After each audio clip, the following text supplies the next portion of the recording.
కృష్ణ మురళి ధ్వని గాలిలోన విని రాధ పులకరించే ముగ్ధ మోహనుని మదన సుందరుని తరుణి కాంచనించే కారు చీకటిలో దీపమల్లె ఘనశ్యాముడెదురు పడడే అతడి సర్వమనురాధ హృదయమును అసలు తెలుసుకొనడే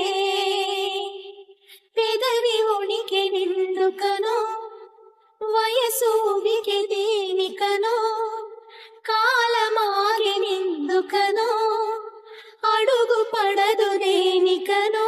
నీ పిల్లన గ్రోవి సవ్వడి వెనకాసిలేపోదా తండ్రి రాధా కృష్ణ రావా రావా కోరింది నీ రాగా నెచింది నువ్వు లేక